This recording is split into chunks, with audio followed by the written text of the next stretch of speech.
महाराष्ट्र में redevelopment project के लिए अलग से बनाया जाए नियामक प्राधिकरण। हाउसिंग सोसाइटियों के बड़े संगठन एमएसडब्ल्यूए ने सरकार से की डिमांड।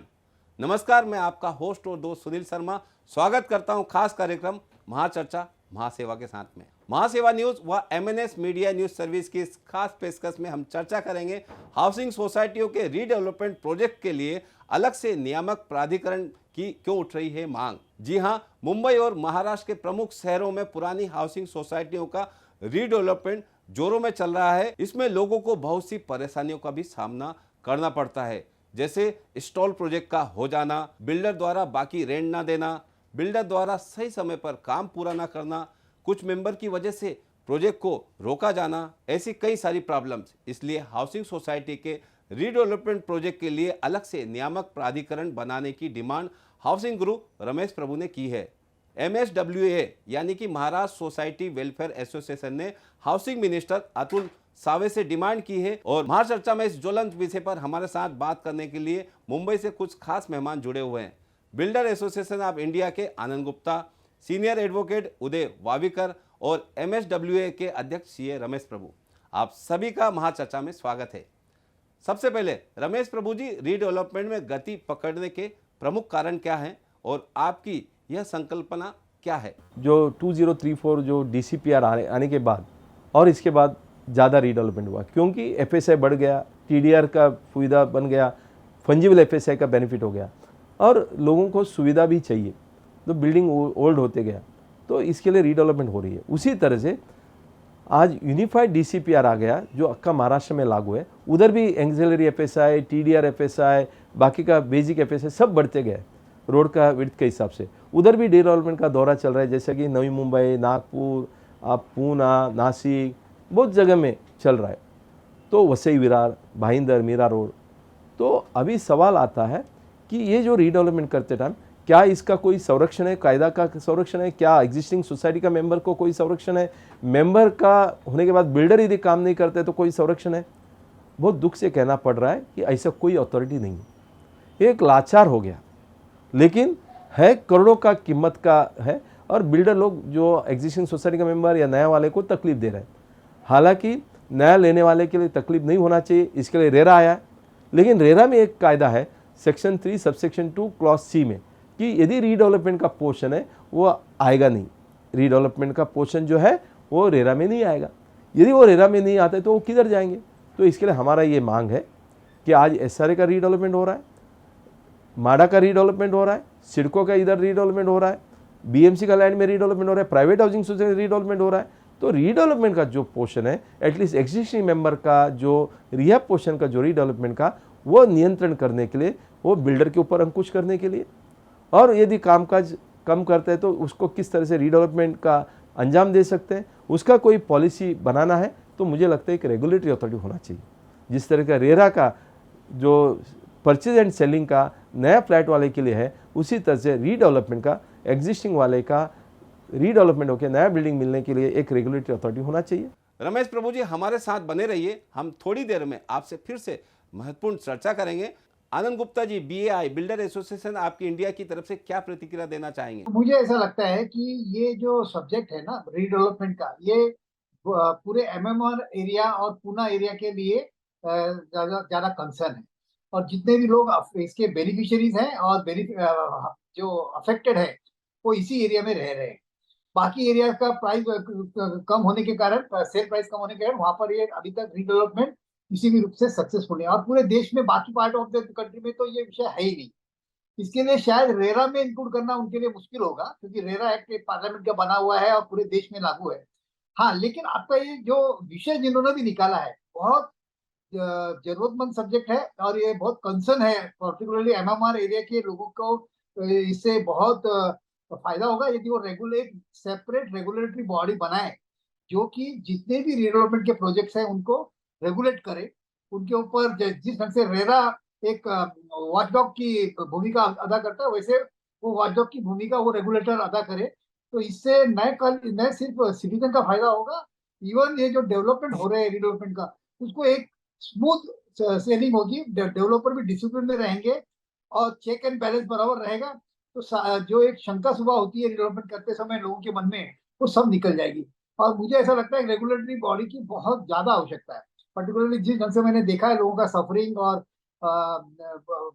भी बहुत से जो फैक्टर्स आते हैं अप्रूवल में, फंडिंग में, वो शायद ये रेगुलर रहेगा तो उनकी जो परसेंटेज ऑफ डाउट और कंफ्यूजन है एक दूसरे के प्रति, वो काफी कम हो जाएगा। रेगुलेटर तो जरूर होना चाहिए। मैं इतना ही कह सकता हूँ as a chairperson of housing and RERA committee कि यदि प्रभु सर इसको लीड करते हैं तो बिल्डर्स ऑफ इंडिया इस पूरे काम में उनके साथ रहेगा। और हमारे मेंबर इवन जो इंस्टॉल प्रोजेक्ट है लेने यदि हो जाएगा तो उसको लेने का भी कोशिश करेंगे, और वो जो उनका प्रॉब्लम है सॉल्व करने की भी कोशिश करेंगे। इवन जो प्रभु सर जो दूसरा एक उन्होंने एक विषय चलाया है कि सेल्फ डेवलपमेंट, उसमें भी एक बिल्डर्स ऑफ इंडिया एक बहुत अच्छी भूमिका निभा सकता है और निभाना चाहेगा। तो मेरे हिसाब से ये जो रेगुलेटर की आप बात कर रहे हैं ये जरूर कीजिए, और हमारा पूरा साथ रहेगा, बिल्डर्स ऑफ इंडिया का पूरा साथ रहेगा। उदय वावीकर जी, इस महत्वपूर्ण विषय पर आपकी क्या राय है और आपका अनुभव क्या है इस विषय पर? Mumbai is an island where is no place, and therefore we have to go up in redevelopment. And now, if anybody asks you what is the business going on in Mumbai, is a redevelopment. Therefore, it is a very burning issue where a common man is deceived. Common man does not have a right kind of authority where he can go, because RERA says redevelopment we will not take. Then cooperative courts also are today saying that it is a matter of the High Court and not our matter. 79 though is under Cooperative Act. Many a time there is a judgment of the High Court which says it will go to High Court only. So again, High Court is not affordable most of the time. Now there is a new judgment where Cooperative Act is taking, but cooperative courts also are very busy with other disputes. So we need a separate authority which will deal with redevelopment projects, and it's like SRA there is a separate authority. Why not have a separate authority also? At the moment, people can go to the consumer court for redevelopment, but there are also certain restrictions. People try to go to high court. Again, there's a judgment of the high court that minority cannot disturb the majority. That is another judgment. But if the majority does illegal things, then why not minority? This issue also has to be taken. So we have successfully managed so far taking this issue. Before, like I had said, Vaidehi Akash, we got a judgment against Rustumji, we got against the Vaidehi Akash builder and society. तीनों के case में हमने judgement लिया for the people who did a proper agreement, registered agreement, professionals. When Vaidehi Akash was in charge with the power of attorney, society terminated, promised him to give the built-up area, nothing was given, Rustumji took over everything. So that order is in our favor. So similar orders can be done through consumer court, would be one of the option. But simultaneously, if there is a separate authority, I think that would be really great, because then these questions of stay on redevelopment, approval of redevelopment can be immediately. Ramesh Prabhu ji, redevelopment project में आने वाली परेशानियां और इस पर आपकी demand क्या है? देखिए, आज के तारीख में महाराष्ट्र कोऑपरेटिव सोसाइटी एक्ट के अंदर एक कलम है, सेक्शन 79 है। उस माध्यम से बिल्डर अपॉइंट करना है तो किस तरह का प्रक्रिया है उतना ही बताए। प्रक्रिया क्या है? आपको जनरल बॉडी लेना है, उधर मोर देन 67% लोग हाजिर होना चाहिए। उसके बाद 50% के ऊपर लोगों ने राइटिंग में बदलना चाहिए कि हमको रीडेवलपमेंट में जाना है। उसके बाद आपको पीएमसी अपॉइंट करना है, वकील को अपॉइंट करना है, फिर जो है बिल्डर अपॉइंट करने के लिए आपको टेंडर निकालना है। टेंडर निकाल के आप कंपैरेटिव स्टडी करेंगे, फिर एक जनरल बॉडी लेंगे जहाँ आप क्या करेंगे, रजिस्ट्रार का आदमी को बुलाएंगे, वीडियो शूटिंग करेंगे, फिर मोर देन 51% लोगों के साइन लेके आप बिल्डर को अपॉइंट करते हैं, डेवलपमेंट एग्रीमेंट बनता है, फिर जो है प्रक्रिया होता है। लेकिन जो सेक्शन में लिखा गया कि हर मेंबर को रीडेवलपमेंट में सहकार्य करना चाहिए, यदि कोई सहकार्य नहीं करता है तो उसको क्या किया जाए? यदि कोई मेंबर सहकार्य नहीं करता है उसको बाहर निकालने के लिए कोर्ट में जाना पड़ेगा। यदि पीएमसी अपॉइंट करते उनको निकालना है तो कोर्ट में जाना पड़ेगा। बिल्डर को अपॉइंट किया है, वो परफॉर्मेंस नहीं किया है, कोर्ट में जाना पड़ेगा। ये जो प्रक्रिया कंट्रोल करने का वो कोई अथॉरिटी नहीं है, वो होना ज़रूरी है। मुझे लगता है कि यदि ये दूसरा ये भी इम्पॉर्टेंट है, ये जो सर्कुलर है कितना सोसाइटी फॉलो करती है, बहुत सारा नहीं फॉलो करते हैं। यदि फॉलो नहीं करते तो मैटर कई बार हाई कोर्ट में जाता है। हाई कोर्ट ने बहुत बार बोला है कि this circular of 79A redevelopment is not mandatory, एक डायरेक्टिव है, गाइडलाइन है। तो इसका फ़ायदा भी बहुत सारे लोग उठा रहे। इसके लिए मुझे लगता है कि रेगुलेटरी अथॉरिटी होने से ये रीडेवलपमेंट का जो स्टॉल प्रोजेक्ट है वो भी रुक जाएगा। आपने एक सवाल किया स्टॉल प्रोजेक्ट का क्या है, वो भी हालांकि रेरा में भी है, स्टॉल प्रोजेक्ट है तो उसको अंजाम देना चाहिए, पर उसका कोई रूल्स नहीं है, रेगुलेशन नहीं है। उसी तरह से इवन हाउसिंग सोसाइटी का सेक्शन 79A डायरेक्शन में भी यदि प्रोजेक्ट स्टॉल होता है उसका भी कोई रेगुलेशन नहीं है। यदि रेगुलेटरी अथॉरिटी बन जाता है, रीडेवलपमेंट रेगुलेटरी अथॉरिटी, उधर वो प्रक्रिया दे सकते हैं, डायरेक्शन निकाल सकते हैं और इस तरह से अच्छा काम आने वाला दिनों में हो सकता है। इस ज्वलंत विषय पर लोगों से क्या अपील करना चाहेंगे? ये अलग अलग housing federation, district federation, Maharashtra state cooperative housing federation जो सुहास पटवर्धन जी है उन्होंने भी बताया, उसका अध्यक्ष है, उन्होंने भी बताया कि हम पूरा आपको सपोर्ट करेंगे।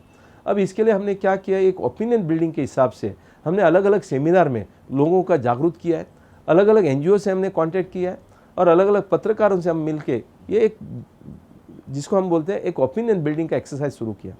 और हमने ऑलरेडी हाउसिंग मिनिस्टर के इसके बारे में लिखा है। हाउसिंग मिनिस्टर अतुल सावे साहब ने हमें बुलाया है तो हम उधर जरूर जाएंगे, उनसे भी बरखास्त रिक्वेस्ट करेंगे कि आप जो है ये रेगुलेटरी अथॉरिटी लाइए और उसके बाद शायद हो सकता है वो कमेटी अपॉइंट करेंगे, अपॉइंट करके उसके ऊपर भी वो चर्चा होगा। आपकी यह जनहित वाली डिमांड नहीं मानी गई तो अगला कदम आपका क्या होगा? आने वाला एक आध साल के अंदर यदि ये नहीं होता है तो हम छोड़ेंगे नहीं, हम आज़ाद मैदान में या जो भी कार्रवाई करना है, यदि जरूरी पड़े तो हम कोर्ट कचहरी में भी जाएंगे, PIL भी फाइल करेंगे, जिसका माध्यम से जिस तरह से रेरा आया उसी तरह से रेगुलेटरी अथॉरिटी फॉर रीडेवलपमेंट भी आना जरूरी है। वास्तविकता में यदि यह डिमांड मान ली गई तो हाउसिंग सोसाइटियों के लाखों लोगों को बड़ी राहत मिलेगी। इसलिए आपकी हाउसिंग सोसाइटी भी इस रमेश प्रभु जी के इस मुहिम में शामिल हो सकती है। सोसाइटियों द्वारा मुख्यमंत्री, उप मुख्यमंत्री और हाउसिंग मिनिस्टर को इस बारे में डिमांड लेटर पहुंचाएं और उस पत्र की कॉपी इस मेल ID पर भी भेजें, जिससे ज़्यादा से ज़्यादा डिमांड लेटर जाएंगे, इस मुहिम को मजबूती मिलेगी। सरकार इस जनहित में सोचने पर मजबूर भी हो सकती है। रियल एस्टेट व हाउसिंग सेक्टर की तमाम खबरों के लिए हमारे चैनल महासेवा न्यूज़ को सब्सक्राइब करें, लाइक करें, शेयर करें और आपके होस्ट और दोस्त सुनील शर्मा को दीजिए इजाज़त। नमस्कार।